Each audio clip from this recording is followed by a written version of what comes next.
Hello boys and girls, welcome back to my plot here in sunny Nottingham. August the 5th now, it's that time of year, we're getting a lot of harvest off every single week. Everything's going absolutely crazy. I mean, sunflowers are growing, everything's growing, including the weeds, but you know, it's part of being a gardener, isn't it? Just going to take you on a bit of a look round. We're going to do a bit of harvesting, and I'm going to keep on top of all them jobs that you've got to keep on top of all year before the place gets completely out of control. Which it kind of is. I've been a bit lax on the old weeding side of things, I'll be honest with you. Just busy time of year, isn't it? You know, there's a lot of beer to be drunk, there's a lot of places to go. I've just come back from a festival this weekend in beautiful sunny Derby.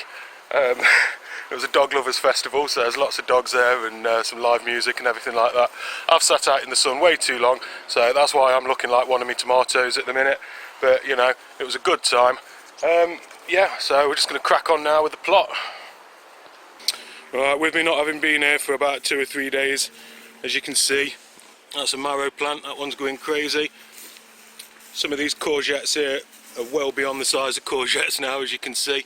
Absolutely ridiculous. You leave these a day too long and they turn into marrows and go crazy. So I've got way too many. I've got 4 plants there, which for myself is way too many.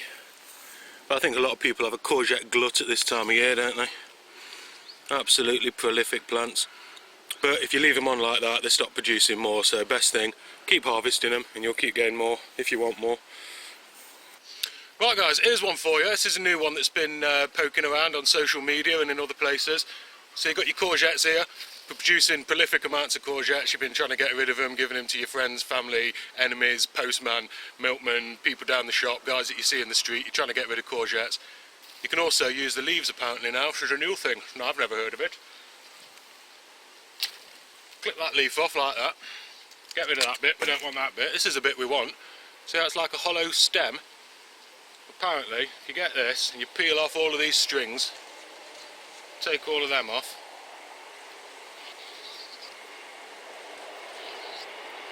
work your way around it, what you can do is cut this into little sections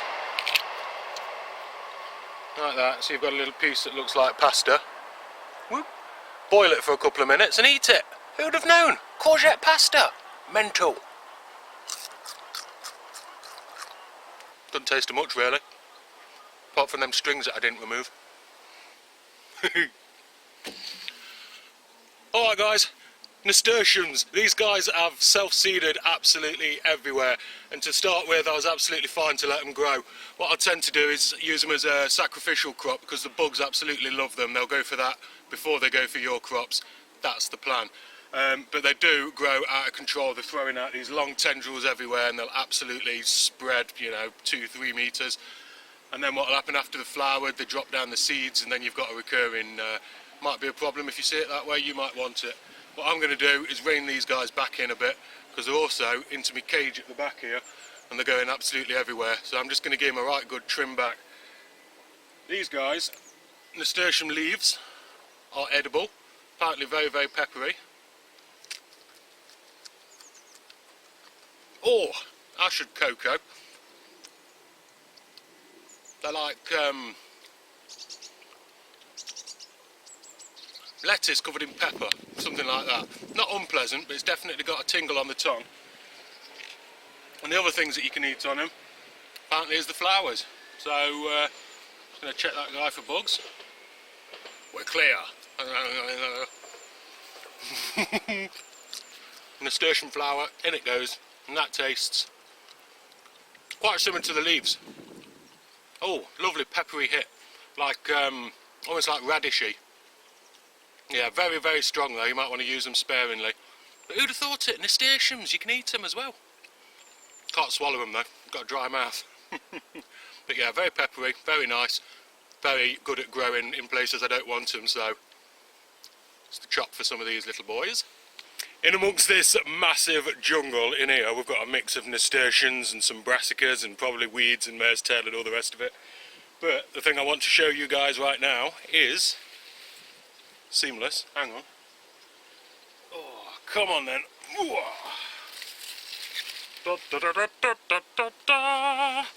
Look at him. Beautiful. Kohlrabi, that is. That is it's a brassica, same family as your sprouts and your cabbages and your kale and your broccoli and your cauliflowers and your sprouts and all of them fellas. This one, obviously selective breeding, has been chosen for it to have a nice big fat stem there. Now what we do is we eat that bit. You can probably eat these bits as well, but we're worried about this bit right now. Never tried it myself. Apparently you can grate it, like you know, with a cheese grater directly to make coleslaw, things like that. It's very cabbagey.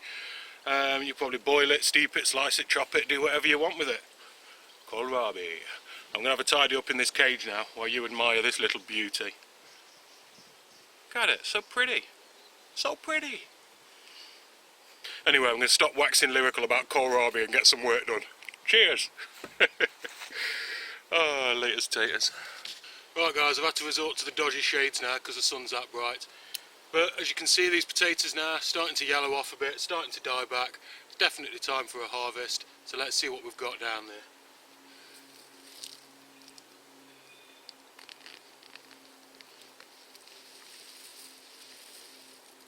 Lovely potatoes. There we go, not bad are they?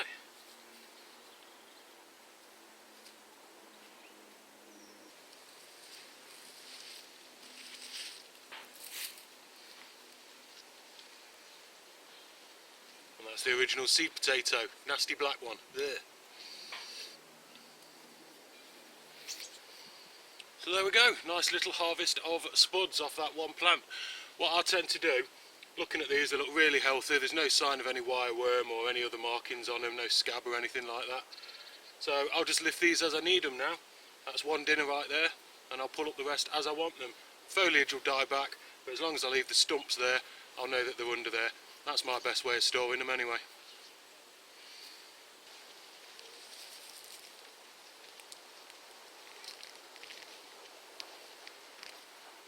I got curious.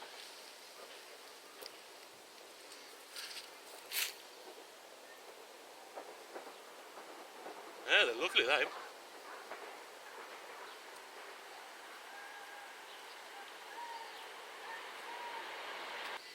If you do want to dig them all up and you want to put them all into storage, leave them out like this on the dirt, let them dry off a bit properly, and then put them in, not a plastic bag because that'll make them rot, put them in like a paper bag, something breathable, Hessian sack, pillowcase, anything like that, something that will breathe and stop them getting sweaty. And yeah, cool dark place, and they'll last for months. Lovely.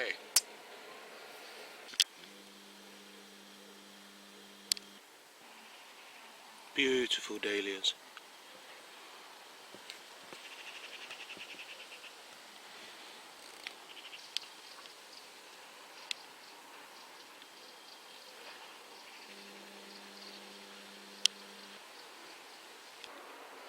Right, so I've done a load of jobs today. I feel like I've caught up a little bit and tried to, you know, rein nature back in a little bit, which is nice. Not cut the grass, but you know, that'll be alright until next week, I reckon. And yeah, just had a bit of a weed around, trying to get all the beds looking semi-weed free, do you know what I mean? I don't want anything to go to seed, make the problem worse for next year. So yeah, it's been quite a productive old day. I'll have a quick walk around with you now. I'll try and do it all in one breath as well, so you know, bear with me. Right, we've got the rhubarb that was grown from seed last year. It's put on its second flourish. It kind of died right the way back, a lot of this did, and now it's all come back again late in the season. I shan't be picking any at the minute. I'm just going to let it put all of its energy back into its roots. A couple of these self-seeded sunflowers here are going absolutely crazy. There's one over there, it's about 7 foot. This one here is about 8 foot, so that's absolutely going for it. I've got me amaranth, is it? This one here, Love Lies Bleeding. Hopefully that one will get away quite well, and it's got these long, beautiful red, sort of dripping flowers, almost like bleeding. Yes.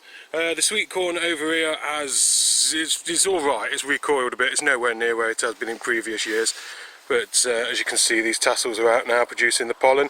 Pollen drifts down with the wind onto these hairs here. Each one of these hairs is a little piece of corn on your cob, so you want to get pollen on every one of them. And when you know, well, if you want to know when these are ready, the corn, what are these bits? The hairs, when they get pollinated, they'll go brown. The whole hair will go brown all the way right into the top of there. It'll go a bit crispy as well, and from then you can start picking them. Right, lovely. Oh, let's have a wander around the back end of this plot. Look at all these blackberries here. I'm not a big fan of the brambles because they grow like absolute crazy, but I tell you what, at this time of year, it's an absolute bounty for the birdies. You know about it because you get jet black bird poo everywhere and all over your car. That's because they've been eating these guys here. Absolutely lovely little fruits. So yeah, I've got this whole back wall here. You probably can't see from here, but that whole patch there is brambles as well, and that's absolutely dripping, so that's plenty of food for the birdies. Got some, I can't remember the word. What's the word for snapdragon? I was going to say antirrhinum. It might be. But yeah, there's some of them hiding in the back there as well. A lot of the flowers have done now, so I've got a few bare patches. My dahlias are just about coming to the end of things, but they're still putting on a nice show. And then these globe artichokes that I sowed this year have flowered as well in the first year. I don't know if I should remove those or even eat them, but I shall leave them, see what they do. Going around here, me black magic sunflowers, they need tying up a bit. As you can see, they've flopped over a bit, but still absolutely beautiful colours when they come out. Sort of rusty yellow flower, beautiful, beautiful. That's me petty pan squash down there. That's another petty pan squash. They should be getting away soon. It's not been a great year for them, quite a slow start. But, oh, have a look there. You can see we're already starting to get some of those distinctive looking little petty pans. Can't remember what this one here is in the corner. I know there's a hollyhock fighting against it. But I think this is a Lancet giant pumpkin. So that's going that. When I got down here this morning it was there. And now it's there. So it's grown, what, 6-8 inches in a day. Unbelievable. It's putting out this second runner up here as well. My Marrow plant that was struggling is still struggling, so I think I'm going to dig him out. He's had a chance. He's just certainly not looking healthy when you compare it to the other Marrow plant next to him as well. A couple of big marrows coming through on there, and my courgettes as well, which I showed you earlier.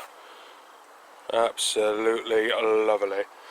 Right, you've seen me Kohlrabi inside my cage there, haven't you? That's fighting it out with the Nasturtiums still, but we'll leave it to it. And then my butternut squash at the back there as well, in another fight with the Nasturtiums. Nasturtiums absolutely beautiful actually, you seen me eat one earlier on. Not beautiful flavour, but certainly a beautiful plant, and they do so much good for the garden.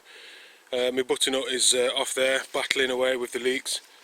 I'm quite happy to let that trail in between them actually. I like butternut squashes, I'm not massively keen on leeks, so you know. And then all the runners are coming out on that as well, infringing on my pathway. These little Leo sunflowers here, looking beautiful. I've got these all over the plot this year, multi-headed. And you can see when one dies down, there's plenty more to take its place, so they're absolutely lovely. And an absolute sea of parsnips as well, so hopefully we'll get some lovely harvest there. The second type of sweet corn, as he nearly trips over, is golden bantam, I believe. Now these were a lot smaller than the other ones.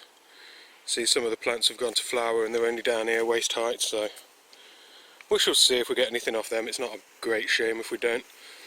Massive, great big, struggling for plant names today. I know it, I say it 1,000 times. It's part of the Comfrey family. Borage, that's the one. Struggling with the names here. Yeah, the borage is, it grows huge and then it flowers and it flops over quite a lot like Comfrey actually, so that plant will not be long for digging out. Down here I've put out, I had a load of bits and bobs left in the greenhouse, so I thought what the heck, I might as well plant them out. So I've got some basil, some dill, that's another basil there. There is some fennel here, don't know if that will come to anything, I've never grown the old fennel before. Coriander, a few other bits and bobs, just like general herbs and that I had kicking about, so I thought why not, we'll get them out. These dahlias here, the bargain basement ones from Wilko's, I'm glad that I rescued those, absolutely lovely. Absolutely loved by slugs, but I've not had too much of a trouble with them, fingers crossed. Beetroot is, I've been eating beetroot for days and I've got loads here left over. These are all decent size now, ready for pulling out, but I've not got round to it yet, so I'll leave them in the ground until I'm ready. Down at the far end here, a couple of those strawberry plants. Do you remember I planted them in January, February? It was about March time, wasn't it? I grew those from seed. So I've decided to stick them out there. I don't mind them being here at the end of this bed for a couple of years. So we'll see how they get on. Broad beans are gone. Massive, tall bushes of broad beans. They get to the end of things, they've had enough, so you know, it's time to get those out. Little patch of lavender, some more Dahlias there, and a Cape gooseberry. The carrots as well, which is like a sea of carrots. I don't know if there's any big carrots in there because they're quite densely packed. And then down here my little French beans, which are all ready for picking. Don't want to let those get a lot bigger. Look at those, beautiful. Each plant's got a good dinner's worth on it as well, so they're absolutely lovely, they are. Look at those, can't wait. Yum yum yum. So yeah, they're kind of getting encroached on again by this absolutely mammoth freak of a sunflower here. Like I said, there's absolutely no stopping it. It's put out multiple stems, multiple flowers. Absolutely love it. So yeah, the little French beans are hiding underneath there. More of the little Leo sunflowers and Dahlias there, and a few spring onions that I've not got around to picking yet, but they'll be lovely. And then marigolds are dotted around the place. Beautiful deep red flowers here. I think, is that salvia, blaze of fire? I believe so. Not really got away again, they were just an experiment, but they're doing all right. 2 of them survived out of the greenhouse. So yeah, we thought we'd stick those out. Asparagus bed is growing away. Little loop in there that's self-seeded. And this little thing here, a little comfrey bush, I've dug that up about 387 times. You know, I've dug down about a foot to get the roof out, and the thing just keeps coming back. I'm almost impressed. Looking a bit ropey down this end of things now. This borage plant's about ready, that can be pulled out. Yeah, you've seen me globe artichokes here, covered in pollen beetles at the minute. The bumblebees have gone to bed. And then my runner beans here. Not the most impressive display of runner beans, however, they are producing. Let's have a little look. We have a look, we've got some lovely runners coming through. They're about ready to be picked as well, really. You can let them get a little bit bigger, but not much. You don't want them to start getting woody. So yeah, that's absolute glut of food at the minute coming out of the plot. Lovely jubbly. I must be honest, I love this little ring of marigolds going off around the base of them as well. It's beautiful. Flower bed's become a bit of a mess. Sweet peas have abandoned the old pergola thing there. I could probably do with tying them back up, but hey. And the cosmos have come to an end as well. I've heard that if I'd have dead hated them, I might have got another flourish out of them, but I wasn't here to do it, so that didn't happen. And then the lupins at the back there, just the black seed pods. I've heard them popping and cracking all day as they spread their seeds everywhere. I'm sure you've seen these before. You get the little seed pod, it'll sit there in the sunshine until it's ready to pop, and then it's well, it's not ready, that one. I think they've all gone actually. Never mind, I was going to try and give you a live super awesome demonstration of a seed pod cracking, but it wasn't to be. Here we go. No. Come on. I've started, so I'm going to make it happen. Oh, that one's already popped. But the pods are kind of like spring loaded. When they dry out, they sort of ping and pop open like that, and the seeds fly out. So that's kind of cool. Potato bed. Obviously I've got my lovely little harvest of potatoes down here earlier. They're going to go home with me and end up in my belly. I say the rest of them I'm going to leave them underground until I'm ready for them. I've found that that's a decent way of storing them. So I shall store them like that, and then a couple of self-seeded sunflowers again. The no-dig bed, I've had to do a bit of weeding in here. There was a few weeds came through, horsetail and a few other bits and bobs. I've not planted it up this year because I wasn't sure how it was going to be for moisture retention, and I've not secured the bed edges down yet, so it was a bit of an experiment. It seems to have worked quite well. Certainly the weeds that were in there were very easy to pull out. Heading over to this little brassica cage. Oh, I've got empty spots there where the cabbages have gone because they've gone in my belly. There's one other little cabbage down here to take. Oh, I did forget what I'd grown. I had a cauliflower, but I'm too late. So as you can see, that cauliflower would have been nice about 2-3 days ago, something like that, so never mind. And then this is another cabbage as well, which is just hearting up at the minute. Absolutely beautiful, that one. Look at the size. Woo! And then down at this end of my little brassica cage, oh, flipping spider webs again. They get me every time. Brussels sprouts. These Brussels sprouts are going great guns at the minute. There is signs of something eating them, probably slugs and snails or something like that. But I certainly don't think there's any cabbage whites in here or anything like that. So as you can see, the little sprouts are starting to form up as well. So give them a few more months and they'll be coming on absolutely fantastic. So all of these sprouts here looking lovely, lovely. Did I say lovely? I did. The kale, I've not been actively picking it too much, I'll be honest with you. I do like a bit of kale, I've just not got round to this because of the glut of food that's been coming through. But look at some of these here, absolutely beautiful. Look at the size of some of the leaves coming off on these. Like I say, all absolutely desperate for a good picking and a munch. Got me red Calibos cabbage here, which is having a go at hearting up at the minute, which is quite nice. So again, huge leaves on this one. Look at the size of that for a cabbage leaf. Absolutely humongous. And then my curly kale again, I've not done a lot of picking off that. I think I've had half a dozen leaves or something like that. But again, it's looking really, really nice, really healthy. Absolutely really impressive little plant, this one. It's meant to be a dwarf curly kale, but somebody didn't give it the message, so it's gone crazy. So yes, that's me brassica cage.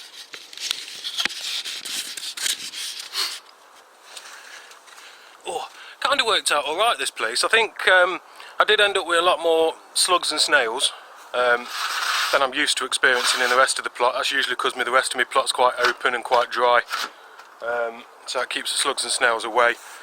This place, obviously, the weed membrane and everything else, so you know there is a bit of an issue with that, but as you can see, the plants inside are doing really well.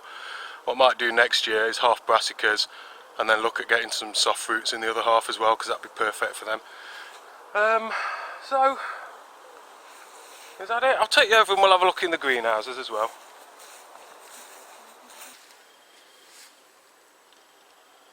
My giant tomatoes at the back there are doing alright. There's a couple of very large ones setting out on there. Obviously, if I wanted to get a world record breaker, I'd take all the rest of these fruit off, but I'm quite happy with a big bucket full of decent sized ones, I'll be honest with you. And then my money makers and my yellow tomatoes are all producing really well. Like I said, you know, we've got trusses setting a lot of fruit here, but as you can see from the appearance of the leaves, they're just not very happy plants. You know, some of these trusses are so heavy, the top of this plant's actually sagged over. Look at that, absolutely unbelievable. And again on here, look, that's one truss. There must be 50 plus tomatoes on there. Got some of the big ones at the back there ripening up as well. But yeah, there's lots in here that need to be picked and eaten. Right, so this greenhouse has just become a dedicated Chilean pepper greenhouse, apart from the aubergines, so I take all of that back. Right, so if we start at the back end here, these are the hot patio sizzle chilies. Now, I've never tried these before, but they bear the fruits standing straight up on top of the bush, which is lovely. And as you can see, it looks like they're going to be fairly prolific as well. Start to put out these little cone-shaped chilies, so should we give them a go? They seem to be growing away absolutely perfectly. There's, I think I've got 5 of those altogether. Yes, there's only 4 there, there's another one just off shot. What have we got here? These are my sweet Serrano peppers. Big bush here, he's getting a bit out of control, I'll be honest with you, but the peppers that he's putting out are absolutely lovely. Look at some of them. I'll give you my finger as a bit of scale. There you go. So that's obviously like one of these pointed sweet peppers. They're going to be absolutely lovely if they get away. They should do. I mean, this plant's got absolutely loads on it as well. I'm counting about 10 different chilies there. So chilies, peppers. So that's lovely. This is a similar plant, but it's been hiding at the back. I've just rearranged everything so it can get a bit more light, because it was struggling. As you can see, it's not as healthy looking, and a couple of the chilies that it has produced have gone manke. Yeah, that one's gone manke and all. So yeah, just not getting enough light to him at the back of the greenhouse where he was. So hopefully now he's been moved along, so he'll be able to do a bit. Cayenne chilies down here. I wondered why they look different. It's just because they are cayenne chilies. They've got narrower leaves, and they're putting out these tiny little curly whirly little chilies. Whether that's normal or not, I don't know. But yeah, I thought a cayenne chili was usually a bit bigger than that, but these are coming out really quite long and thin. See that one at the bottom there? Squiggly wiggly one. Squiggly wiggly! Now there's something living on these plants here. I think it's whitefly because I've got the evidence of it down there. These are my aubergines. Now I've got a couple of aubergines ready to harvest, so I shall have a dig. They're in there somewhere, I promise you. Here we go, I found one of them. It might have been left a bit long. Wow, look at you! Yeah, so absolute beast. I don't know if he's gone too long actually. Oh, I can't even get my hand around him. Let's nip him off, have a look. No, I've probably left him a bit long actually, but he's an absolute freak. Look at him. He's a right knobbly, bobbly looking thing. It's, I don't know, we shall give it a go. We shall chop it open, see what it tastes like. Lovely. I'm also going to take, I don't know if I'll take that one, he's a bit small. I don't know what time, oh dear, excuse me. Not sure what size I'm meant to take these actually. There's one in there, I mean he's got to be ready, look at the size of him. Should we have him off as well? Okay. And get rid of some of these mouldy flowers as well, I don't want mould spreading. Into the third greenhouse, a bit of a jungle again like the others. Oh, if I can just squeeze around this absolute beast here. This is me Physalis, me Cape Gooseberry. So if I reach down here, you can see that pod down there. If I have him out, he looks like he should be about ready. And inside that papery shell, there's the gooseberry. And that's the bit that you want to be eating. We'll give him a go. Almost citrusy, almost like orangey. Really very nice. And as you can see, if you look in there, there's little lanterns. Once they start to turn yellow and papery, they're all ready. See the green immature ones here, and then moving right up, you can see how they grow. Still got some flowers coming through on some of those as well. But yeah, these are absolutely lovely. They don't want to give up the fruits though, come on. So yeah, little Cape Gooseberry there, in his little papery shell. And there he is, hiding inside. I'll say, ever such a sweet little fruit these are. Hell of a lot of faff, look at all that plant for just this tiny little thing here. Moving across to the gherkins, I've been trying to get these guys about this size, which is when they seem to be tasting the nicest. You know, when you actually buy a jar of pickled gherkins, that's about how big they are. There was two that I actually forgot and lost at the back, and that's what a gherkin turns into, so it is quite good, different from a cucumber. So if anybody ever asks you, what's this type of plant here that I've grown? It's a gherkin. There's a gherkin that's gone too far. There's another one, look. Yes. So yeah, they were hiding right down at the back there, so you know, it's quite hard. If you don't catch them, they grow really, really quickly. So some of these plants are looking a bit ropey now. You can see plenty of gherkins on there though for me to have. So that's it, early August. As I said, a lot of your crops have already gone now. Your broad beans, your onions, my garlic. A lot of things have already come out and finished. You know, a lot of things not be long now, the beans and everything like that. So, you know, it's that time of year where I suppose you should be getting on with the second sowings of things and start planning for the winter veg. I'm thinking about doing some winter greens up there. Yeah, obviously I want to try some autumn garlic this year as well. Oh, let me show you my onions that I put out to dry. So yeah, these are the onions obviously that I've had in here drying away. Oh, let me try and step over all the mess. So as you can see now, the skins have really hardened up. The leaves have started to dry out and everything, so they'll not be long now. I'll be ready probably next week, trim all the roots off. Have a go at platting them as well maybe. The shallots as well, some of these shallots have come up absolutely huge. Look at that, it's as big as an onion. They'll be drying out as well for another week or so, and then they can all get trimmed up and used. I have eaten some of the garlic and onions already, but the rest of the garlic's down here. That's all pretty dry now, so they just all need sorting through now, trimming down and everything. Like I say, it's not a job I've got round to, but they will sit there quite happily now. They're in the shed, they're not going to rot or anything like that, so yes. I think everybody who's a gardener in the UK at the minute has known about the Wilko's seed sale. Obviously Wilko's is like a hardware store over here. They do gardening, home decorating, beauty products, everything like that, a little bit of everything. And at this time of year, end of season, all the seeds come down to 10p a pack for their own brand stuff, and 30p a pack for the major branded stuff. So I went down there, bought 62 packets of seeds, and it come to less than a tenner. So that set me up lovely for next year, that has. Plus I'll be doing a lot of seed collecting as well myself, especially sunflowers, because I love me a sunflower. Right, I'm going to wrap it up now, because I think I've got a heat stroke and I might be delirious, and when I watch this video back to do the editing later on, I might just be saying bibble over and over again. So I shall see you later. Everybody, good gardening, and have a great time. Enjoy yourselves, that's the main thing. And yeah.